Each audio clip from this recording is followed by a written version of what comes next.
So now that all of the Hobbit films have been released, and since I've been following the series years before it even came out, I feel like I want to get my thoughts out about them. Before actually getting into these movies, there's a lot of conflict and backstory surrounding the pre-production of these movies that not a lot of people know about. Now, if you didn't know, back in 2006, originally the Hobbit films were going to be and were written as 2 movies with Guillermo del Toro as the director. He collaborated with Peter Jackson, Fran Walsh, and Philip Boyens in writing the script, who were the original scriptwriters for Lord of the Rings.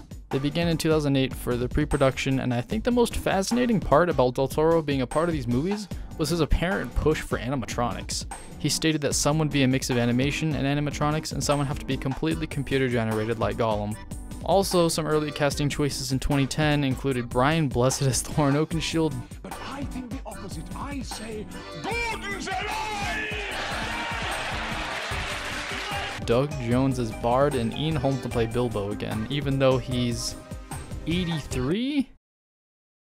Del Toro also wanted to keep the tone from the Lord of the Rings trilogy, but keep it more innocent at the beginning, slowly toning it down to be darker, but which we can see from the finished products. Filming was planned to start in early 2010, but after trouble with MGM not greenlighting the project and delays mixed with MGM's financial problems, Del Toro left the project as he said, "There cannot be any start dates until MGM's situation resolved, blah blah blah, a lot of different stuff." And his leaving of the film didn't seem like it was a problem with Peter Jackson at all. In fact, it seemed like they had a pretty good relationship. You know, I wake up every day, I go You're to living see, in reverse. Absolutely. I rather do it like that. I go to see friends that I admire and that they are incredibly dear to me, and I spend all day with them creating monsters, creating cities, in love with the same narrative. And just, you know, when Peter, Fran, and Felipe and I are in the same room, it's all like when you're a kid and you say, and then the eagle comes down, and you know, it's really that energy. Except we have a very well-financed sandbox. Now with Del Toro gone, Peter Jackson was hired as the director, which might have been a little awkward considering Peter Jackson's little trouble with Warner Brothers in 2005. They now had to practically rewrite the script and redesign most of everything that they had used, but they had to use some of his ideas considering he's still in the credit for the script. And he had designed a lot of the movie in the way that he was going to shoot it. I looked at his designs when I, ended up taking over, and a lot of his designs are very Guillermo. I mean, which is great, and that was the whole beauty of him doing it at that stage. Was it was very much stuff that you'd recognise from Pan's Labyrinth or Hell, the way it was his sort of artistic vision. And I kind of couldn't make that movie. I looked at his designs and I felt, well, the only person that can make a Guillermo del Toro movie is Guillermo. It shouldn't be me. I redesigned the film pretty much. I mean, some of Guillermo's DNA is in there. There was definitely things that he did that I thought were cool, and I kind of taken bits and pieces of his stuff and altering and changing it as I saw it. But the film was largely redesigned. When I came to take over from him, it was like I didn't want to. I couldn't make his movie. I mean, I had to make my own film. Just because I can't direct other people's scripts. I mean, I have to sort of be part of the creation of it all.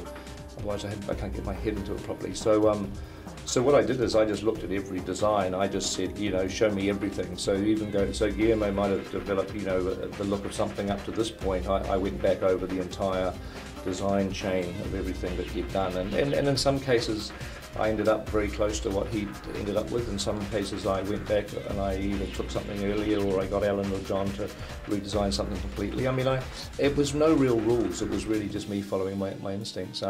Even more issues and drama happened in late 2010 after Del Toro left, when the International Federation of Actors made an order that would subject actors who worked on the film to be kicked out of the union and a bunch of other stuff. It was bad. Warner Brothers and New Line Cinema then expressed taking the filming of the movies to Europe instead of New Zealand, and I don't think anybody really liked that.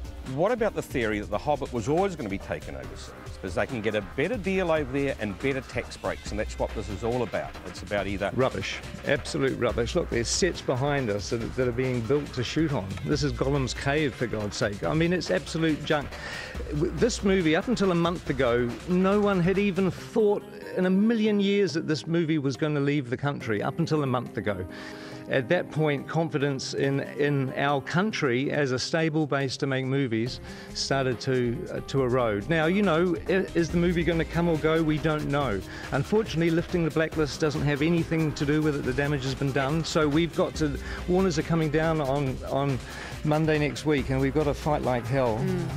The Prime Minister's offered to get involved. He should get involved. After many protests from local New Zealanders and a statement made by New Zealand's government claiming it would cost New Zealand's economy $1.5 billion if the movies were to be made in Europe, negotiations between the government and Warner Brothers, including the Prime Minister, concluded that the films were to be filmed once again in New Zealand. Now that production was to begin again in early 2011, things are finally starting to roll after years of delays. The first of the movies being called The Hobbit: An Unexpected Journey, as we already know, and There and Back Again, which fits perfectly because these names were already what the Hobbit book were also known as. In 2012, Peter Jackson announced that the two films were going to be split into another movie called Desolation of Smaug. Del Toro actually originally stated that The Hobbit is more detailed than people think and felt that there was enough content for just even one film, but could use the second if needed. The second movie would not be a tag-on movie and would be an integral part of the story. All of the extra information would have to be taken from the appendices of Return of the King because the rights of the Silmarillion and Unfinished Tales were not sold out. Now that a third film is going to be made, I guess you have to get some extra filler scenes from somewhere. The writers themselves claim that the third was made out of their ability with space and time to connect the characters, but we can't be for sure. I think the push for the third movie was probably a nudge from Warner Brothers as a cash cow, and because the entire script was already written and they had to write a completely new middle movie, which is most considered the hardest to write in a trilogy. This now started speculation about where all of these movies are going to end and start and how much material they are going to create themselves. And now gets me thinking about what Del Toro's movies would have been like, or what Peter Jackson's 2 films would have been like instead of 3, or whether this was mostly Jackson's choice in the first place to make them 3. So after all that backstory, I guess we can get into the finished products of all the drama and complications that took almost 9 years.